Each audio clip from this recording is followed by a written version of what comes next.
So we are having a bit of an emergency again. The boat is taking on water through the engine, specifically actually the prop shaft. All right, here's a little showing of what went down. Whoever did that, look at that, you see that? Spewing in water.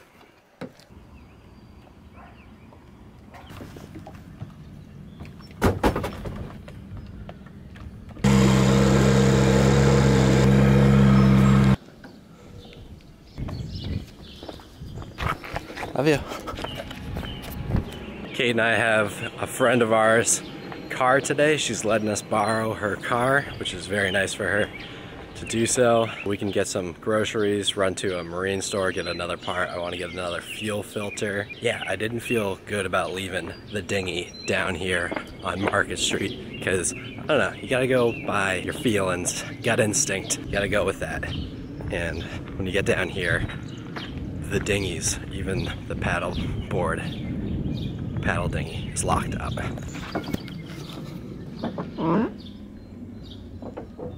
You know when the paddleboard's getting locked up. Not a good spot to leave your dinghy all day.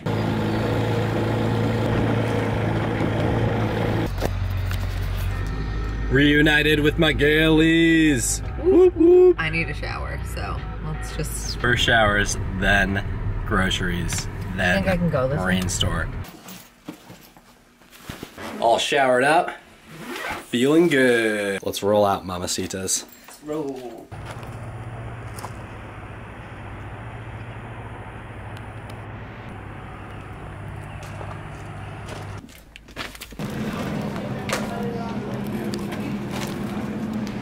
Let's go down the camp diet. Just got back here with our groceries and our supplies, our propane tanks, fuel filter. Got the whole works. Kate's on the phone with her dad. A lot of boat life is just moving stuff from point A to point B and then back again. Yeah. So that is what we have been doing. A lot of. So I'd say the boat life's, you wonder what we do out here, but we do pretty much the same thing everyone else does, but it takes 5 times as long to do it all.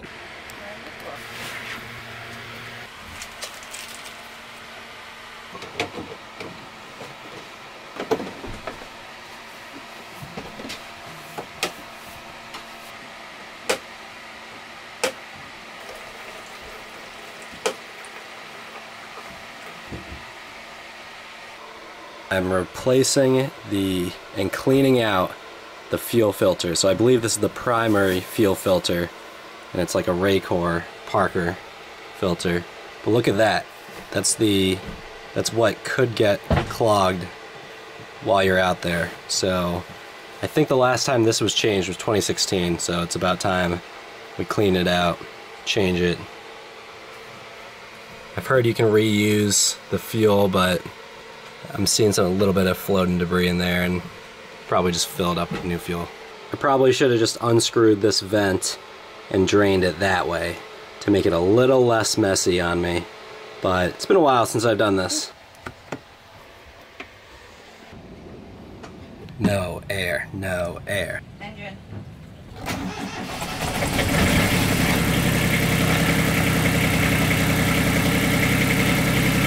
Hey, baby! Kate has whipped us up some tortilla pizzas. Tortilla? We actually saw the tortilla pizza idea on Sean and Julia Sailing, so shout out to them. Kate has prepared it on the grill. They look amazing.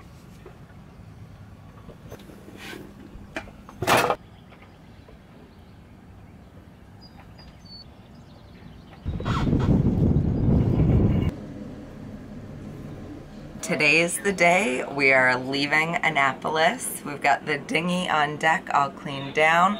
Wes just hollered at the pump out boat.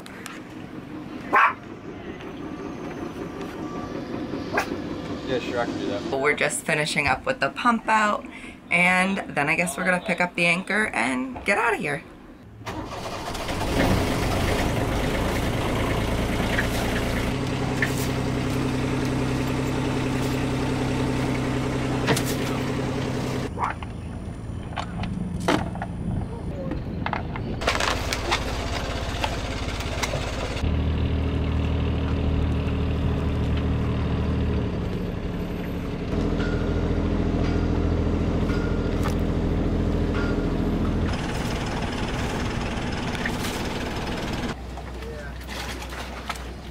Filled up on diesel and gas for the outboard. We ready to go yet? That's what it's about, right?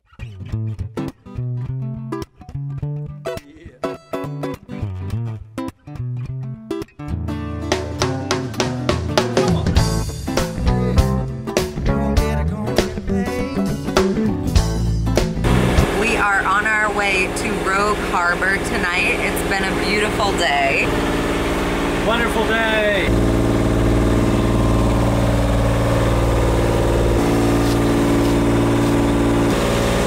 Kate's getting dinner all ready. I'm finishing up our traveling back here, and I'm also working on my whistling. Yeah. We decided to push hard for the furthest distance today, and then tomorrow we'd be right outside the C&D Canal.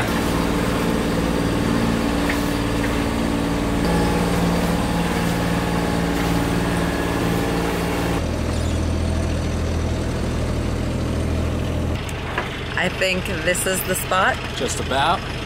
Alrighty, what's next? Drop an anchor.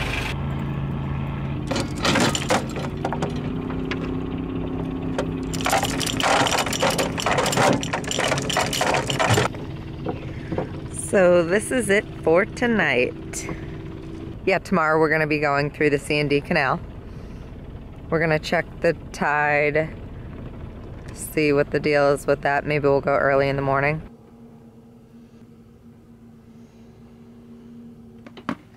Any of these points we've stayed at Rogues Harbor. First time on Parody.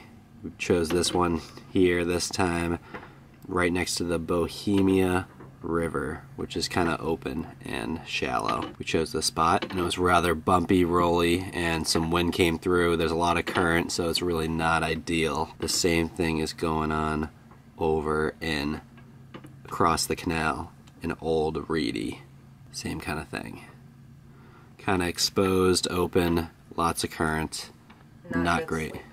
Not great sleeping. So tonight we have chosen a transient marina called North Summit.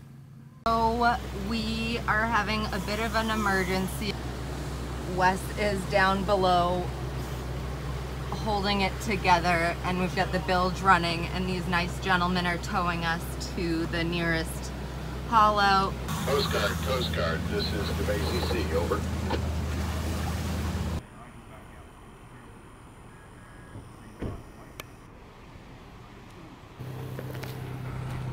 Almost sank out there today. Just getting flashbacks. That was intense. Going through a canal, Chesapeake and Delaware Canal, is the last place I ever want to have an overheating engine going on. The engine was producing a lot of smoke. Kate went down there, saw all the smoke that was happening. I was monitoring the temperature gauge on the engine, so that was staying at 160, which was normal. But then we realized that the engine stopped pumping water to cool the engine, so there's no more water pumping out of the back of the boat, which is a big alarming issue. We're in the middle of the C&D Canal. It's not a place to be dropping anchor. It's like 40 feet of water, and there's a heavy current, and there's lots of ships coming through. And then I flagged down the closest boat next to us is a tiny 12-foot whaler, 4 people in it, maybe 5, and they were there towing us and whatnot. Kate's over there talking to her dad right now. Over here talking to you guys. Saw it spraying everywhere. It looked like it was coming out of some sort of elbow that was wrapped up, but all of it had come out and it was spraying everywhere in there. So we were taking on water through the raw water. Then I shut off the engine, obviously, right after then. Shut the through hulls and everything. Got the other people to come over and just at least keep us on course in the canal. Luckily it was a calm day and we're going with the current. We started doing that, we were doing fine, and then I noticed that we were still taking on water. And it was coming in through the prop shaft. It was coming in through the dripless stuffing box very fast. I'm talking about flooding through the shaft. Luckily I held my hand over the prop shaft and stuffing box for the whole way back, like 6 miles to the dock, and then we luckily had an emergency haul out here at North Summit where we were gonna head we were headed here this whole time, and I don't know, I'm just thankful that we had all the resources we did. All right, here's a little showing of what went down. Whoever did that, look at that, you see that? But the water was coming out of there. That broken apparatus was spewing in water. This whole thing was not pumping out water. It wasn't necessarily overheating because the water was just spraying into the bilge. But that's no good either. That may have been where the smoke was coming from. But I don't know why this is where a lot of the water was coming in from as well, as you see. I was holding this whole unit up to here. This was spinning because the prop was moving while we were getting towed, and water was coming out from in this crack at a very alarming rate. No line or anything caught underneath either. No damage to the shaft from what I see. It's a freaky world out there. Never-ending adventure out here. Kate's doing a live stream right now. This guy was parked in the middle of the road, but luckily he squeezed on through right there. He squeezed through right there and right there, boat right there, if you saw it on the stream. If not, you just missed out, because that was, I've never seen that before. We're moving the boat into the blocks before the tornado watch comes through. That's some good light. We have safely made it to the blocks. It's not as cool of a feeling as when we were on the move and moving today, but it's definitely a better feeling than when we were sinking out in the middle of the C&D Canal today. And yeah, right now our course of action is to get rid of the existing water that was taken in underneath the engine, and we're gonna get it all cleaned up nice so it doesn't take on any rust damage. Salty in here, you know what I mean? And hot. Is that hot? Yeah. Wow, the alternator got hot. Did it not? I am ready to get into my comfies and relax. It was a situation. It was a full-blown situation. But we saved it this time. Yeah. Yeah. Not today. Not today is what we said out there. Always supposed to have a mixing outlet. They just made their own. Yeah, basically. Yeah. This is just a piece of pipe. We've got this.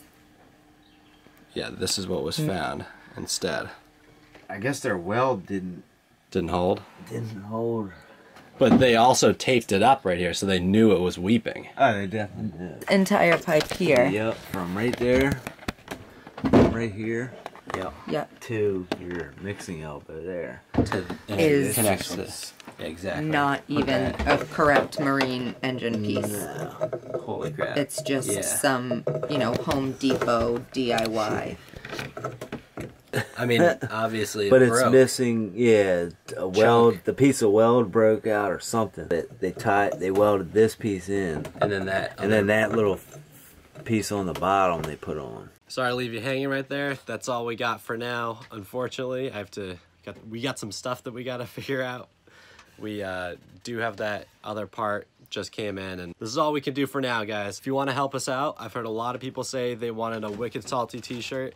We have just released a new design that we made ourselves. It's a limited edition t-shirt that we're only going to be offering right now during this pre-order period. Pre-order period will probably only go along for maybe another week, if that, and then we'll be stopping the orders and producing the shirts and then sending them out later. So expect a month for delivery, guys. So we'll have more videos coming up. We'll let you guys know what we did to fix our boat, and more fun coming up. Never stay in one place since this earth is so varied and unknown. Head out to traveling thousands of miles, swimming through the seas, hey, drinking from the Nile. I'm in this free child.